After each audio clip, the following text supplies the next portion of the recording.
नमस्कार दोस्तों, मैं घनश्याम सिंह तोमर एक बार फिर से चंबल क्राइम स्टोरी के इस एपिसोड में आप तमाम लोगों का स्वागत करता हूं। उम्मीद करता हूं पूरी फैमिली अच्छी होगी, अपना ख्याल रख रही होगी। आज की कहानी है कर्नाटक की राजधानी बेंगलुरु की। दोस्तों, अगर पुलिस किसी केस की इन्वेस्टिगेशन पूरी ईमानदारी से करे तो वो केस जल्द से जल्द सॉल्व हो जाता है, चाहे वो फुल्ली ब्लाइंडेड केस क्यों ना हो, जिसमें ना कोई सुराग, ना कोई लीड, न मरने वाले का पता और ना ही कातिल की कोई इंफॉर्मेशन होती है। आज की ये कहानी कुछ ऐसी ही है। इस कहानी में एक अनजान शख्स ने कुछ पैसों के लिए एक लड़की को मारकर फेंक दिया। आइए इस कहानी की शुरुआत करते हैं। कर्नाटक की राजधानी बेंगलुरु के दक्षिण में स्थित केम्पेगौड़ा इंटरनेशनल एयरपोर्ट के पास एक गांव है, कड़ियारपनहल्ली। ये बात 31 जुलाई 2019 की है। इस गांव के कुछ लोग सुबह सुबह जब जंगल की ओर जा रहे थे तो रास्ते में उन्होंने एक युवती की लाश पड़ी देखी। उन लोगों ने इस बात की जानकारी कड़ियारपनहल्ली के सरपंच को दे दी। सरपंच ने बिना देरी किए इस मामले की सूचना बेंगलोर पुलिस कंट्रोल रूम में दे दी। सरपंच और कंट्रोल रूम से खबर पाते ही बेंगलोर सिटी पुलिस हरकत में आ गई। थाना प्रभारी ने ड्यूटी पर तैनात ऑफिसर्स को इस मामले की डायरी बनाने को कहा और पुलिस टीम के साथ घटना स्थल की ओर रवाना हो गए। 20 मिनट में पुलिस की टीम घटना स्थल पर पहुंच गई। उस समय इस घटना की खबर आसपास के गांव में भी फैल गई थी। देखते देखते घटना स्थल पर काफी भीड़ एकत्रित हो गई। घटना स्थल पर पहुंचकर पुलिस की टीम ने गांव के सरपंच से मामले की जानकारी ली और उसी के आधार पर जांच शुरू कर दी। सूचना मिलने पर बेंगलोर के डीसीपी भीमा शंकर एस गुडेल भी मौका वारदात पर आ गए और उनके साथ फॉरेंसिक टीम भी आई थी। फॉरेंसिक टीम का काम खत्म होने पर डीसीपी भीमा शंकर ने घटना स्थल का बारीकी से निरीक्षण किया। मामले की गंभीरता को देखते हुए उन्होंने जांच टीम को आवश्यक दिशा निर्देश दिए। डीसीपी साहब के चले जाने के बाद पुलिस टीम ने घटना स्थल का बारीकी से निरीक्षण किया। मृतका की लाश के पास से पुलिस को ना कोई आईडी ना कोई फोन मिली थी जिससे उसकी शिनाख्त हो पाती, लेकिन स्वस्थ सुंदर युवती के कपड़ों से लग रहा था कि वह किसी अच्छे खासे परिवार से बिलोंग करती है। मृतका की कलाई में टाइटन की घड़ी थी और साथ ही वो ब्रांडेड कपड़े पहने हुई थी। उसकी गर्दन पर बना टैटू भी इस बात का संकेत दे रहा था कि उसका संबंध किसी बड़े शहर से था। हत्यारे ने उसकी बड़ी बेरहमी से हत्या की थी। युवती के सीने और पेट पर चाकू के गहरे घाव थे। सिर पर किसी भारी चीज से प्रहार किया गया था। उसका चेहरा इतना विकृत कर दिया गया था ताकि उसे पहचाना ना जा सके। घटना का निरीक्षण करके पुलिस ने युवती की लाश को पोस्टमार्टम के लिए बेंगलुरु सिटी हॉस्पिटल में भेज दिया। घटना की सारी कार्यवाही पूरी करके पुलिस टीम थाने लौट आई और हत्या का मुकदमा दर्ज कर दिया। इसके साथ ही पुलिस युवती की पहचान और हत्यारे की खोज में लग गई। पुलिस की प्राथमिकता थी युवती की पहचान करना, क्योंकि बिना शिनाख्त के जांच आगे बढ़ाना मुश्किल था। युवती की शिनाख्त के लिए पुलिस के पास युवती के ब्रांडेड कपड़ों और चप्पल के अलावा कुछ नहीं था। पुलिस ने उसके ब्रांडेड कपड़ों और चप्पल के बारकोड का सहारा लिया। बारकोड से पुलिस ने यह जानने की कोशिश की कि ऐसे मार्केट कहां कहां और किन किन शहरों में है जहां मृतिका जैसे कपड़े और चप्पल मिलते हों। पुलिस की मेहनत रंग लाई। गूगल पर सर्च करने के बाद पुलिस को जानकारी मिली कि ऐसे मार्केट दिल्ली और पश्चिम बंगाल के कोलकाता में अधिक हैं। ये पता चलते ही पुलिस ने दिल्ली और पश्चिम बंगाल की फेमस दुकानों की लिस्ट तैयार करके उनसे संपर्क किया। पुलिस ने उन दुकानों से उन ग्राहकों की पिछले 2 सालों की लिस्ट मांगी जिन्होंने ऑनलाइन या सीधे तौर पर खरीदी की थी। इसके साथ ही बेंगलोर सिटी पुलिस ने उस युवती की लाश के फोटो और हुलिया दिल्ली और कलकत्ता के सभी पुलिस स्टेशंस को भेजकर यह जानने की कोशिश की कि कहीं किसी पुलिस थाने में किसी युवती की गुमशुदगी तो दर्ज नहीं है, लेकिन इसका कोई नतीजा नहीं निकला। इसके बावजूद पुलिस निराश नहीं हुई। पुलिस के सीनियर ऑफिसर्स के ऑर्डर पर पुलिस की 2 टीमें बनाई गई। इनमें से एक टीम को दिल्ली भेजा गया और दूसरी को कोलकाता। इस कोशिश में पुलिस को कामयाबी मिली। पुलिस को जो जानकारी चाहिए थी वो कोलकाता के थाना न्यू टाउन से मिली। मृत युवती की गुमशुदगी थाना न्यू टाउन में दर्ज थी। पुलिस को पता चला कि जिस युवती की लाश मिली थी वो कोई आम युवती नहीं बल्कि सेलिब्रिटी थी और उनका नाम था पूजा सिंह डे।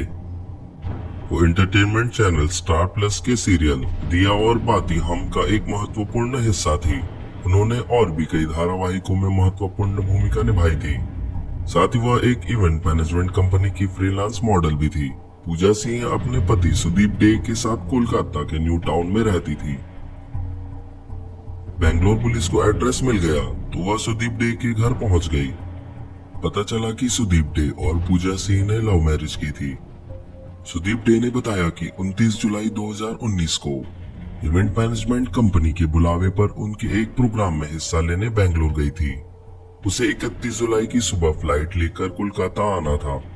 जब वह नहीं आई तो सुदीप ने उसके मोबाइल फोन पर कॉल की, लेकिन पूजा का फोन बंद था। जहां जहां पूछताछ करना संभव था उन्होंने फोन किया, लेकिन कहीं से भी संतोषजनक जवाब नहीं मिला। आखिर सारा दिन इंतजार करने के बाद उन्होंने थाना न्यू टाउन में पूजा की गुमशुदगी की शिकायत दर्ज करा दी। पुलिस ने अपना काम किया भी, पर पूजा का कोई पता नहीं लग सका।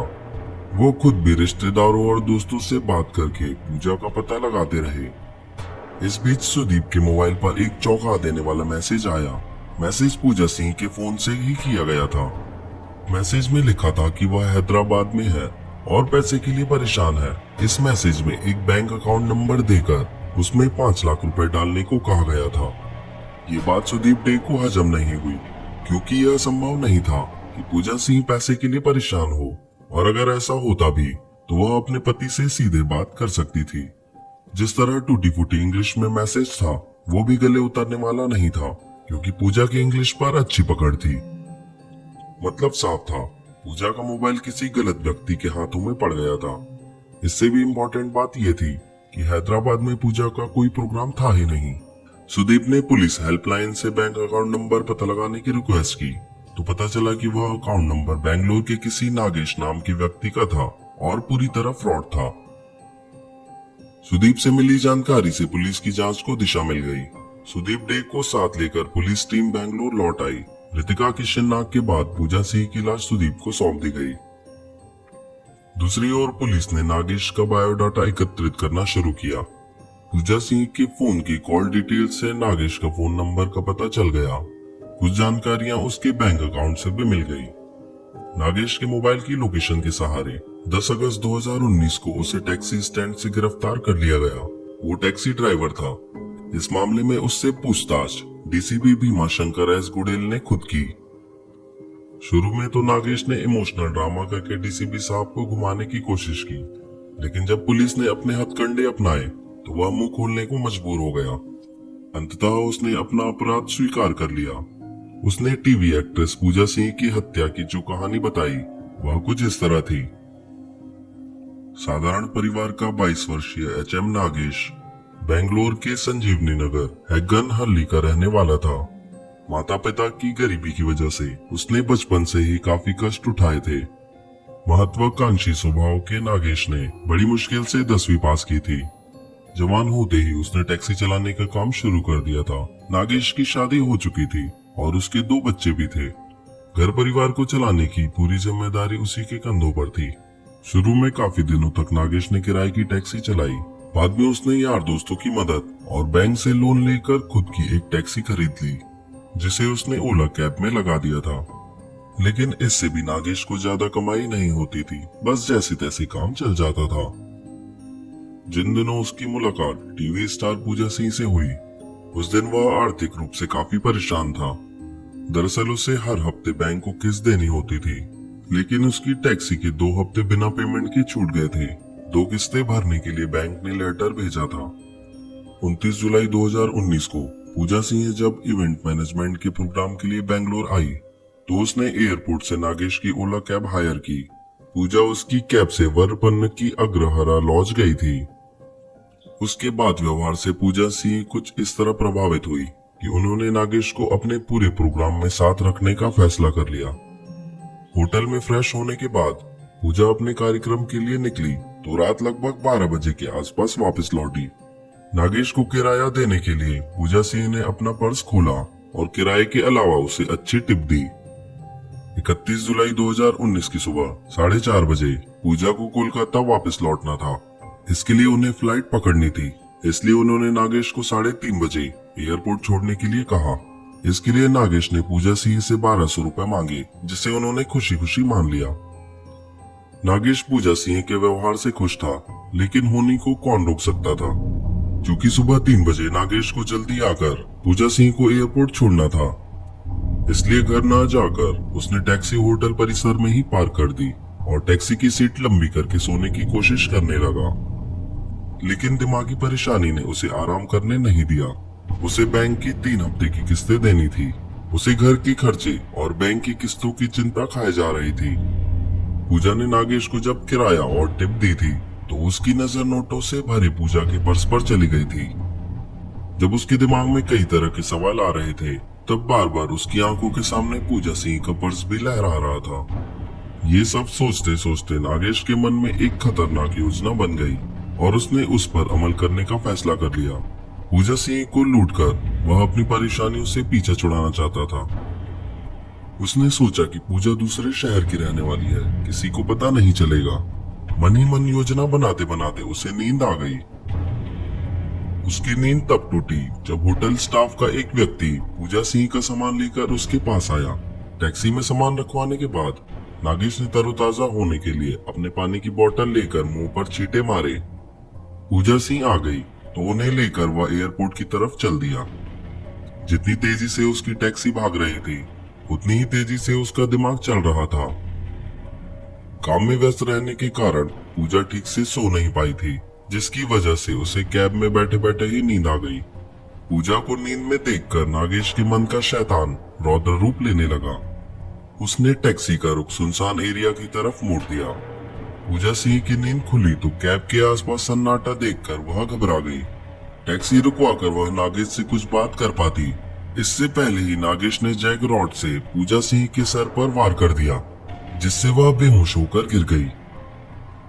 नागेश पूजा सिंह का सामान लेकर फरार हो पाता, इसके पहले ही पूजा सिंह को होश आ गया। वह अपने बचाव के लिए चीखते चिल्लाते हुए कैब से उतरकर रोड की तरफ भागने लगी, लेकिन वह अपनी मौत से भाग नहीं पाई। नागेश ने उन्हें पकड़ लिया और अपनी सुरक्षा के लिए रखे चाकू से पूजा सिंह को गोदकर मौत की नींद सुला दिया। बाद में वह पूजा सिंह के शव को वहीं छोड़कर फरार हो गया। पूजा सिंह को लूटकर वह निश्चिंत हो गया था, लेकिन उसे तब झटका लगा जब आशा के अनुरूप पूजा सिंह की पर्स से उसे कुछ नहीं मिला। जिस समस्या के लिए उसने इतना बड़ा अपराध किया था, वह पूरा नहीं हो सका। वह कैसे या क्या करे, यह बात उसे समझ नहीं आ रही थी।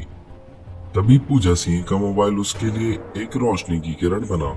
उसने पूजा सिंह के मोबाइल से उसके पति संदीप डे को अपना अकाउंट नंबर देकर 5 लाख रुपए डालने का मैसेज भेज दिया। बस यही उसके गले की फांस बन गया। एचएम नागेश की पूछताछ के बाद उसे मेट्रोपॉलिटन मजिस्ट्रेट के सामने पेश किया, जहां से उसे न्यायिक हिरासत में जेल भेज दिया गया।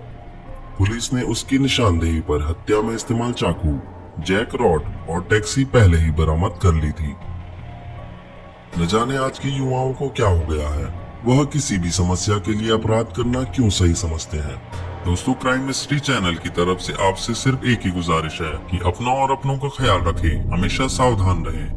ये कहानी अभी के लिए समाप्त करते हैं। दोस्तों, आपको मेरा काम कैसा लगा हमें कमेंट में जरूर बताइएगा और प्लीज इस वीडियो को लाइक जरूर कीजिएगा, जिससे ये वीडियो ज्यादा